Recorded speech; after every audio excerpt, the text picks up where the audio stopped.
Hello students, welcome back to my ABC classes. तो आज हम लोग जानेंगे कंट्रासेप्टिव मेथड, जो कि क्लास 12 के एनसीईआरटी के रिप्रोडक्टिव हेल्थ चैप्टर का काफी इंपॉर्टेंट टॉपिक है और जो अभी एग्जाम्स देने वाले हैं उनके लिए तो बहुत ज्यादा जरूरी है।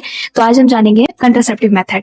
सबसे पहले जानते हैं बच्चों, कंट्रासेप्टिव मेथड होता क्या है। कंट्रासेप्टिव मेथड एक ऐसा प्रोसीजर है that means it is a process by which we can prevent unwanted pregnancy by modifying menstrual cycle और समथिंग एल्स। यानी कि ये एक ऐसा प्रोसीजर है बच्चों जिसके थ्रू हम लोग अनवांटेड प्रेगनेंसी या फिर पॉपुलेशन को कंट्रोल कर सकते हैं।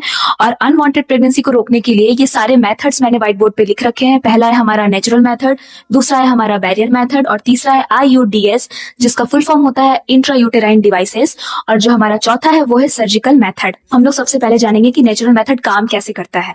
तो we will avoid the chances of meeting of sperm and ovum between 10 to 17 days. अब हमारा जो नेचुरल मेथड है वो भी 3 टाइप्स के होते हैं। पहला है हमारा पीरियोडिक एब्स्टिनेंस, दूसरा है हमारा विथड्रॉल या फिर कीटस इंटरप्ट, तीसरा है हमारा लैक्टेशनल एमन्योरिया। इसका मतलब होता है no periods in breast feeding mother, यानी कि कोई भी पीरियड्स नहीं होंगे एक दूध पिलाते बच्चे की माँ को। पहला है हमारा पीरियोडिक एब्स्टिनेंस। और पीरियोडिक एब्स्टिनेंस होता क्या है बच्चों, किसी कपल को हम लोग पीरियड्स के बाद यानी मेंस्ट्रुअल साइकिल के बाद जो 10 से 17 डेज का जो टाइम होता है, जो उसमें we have to avoid the intercourse.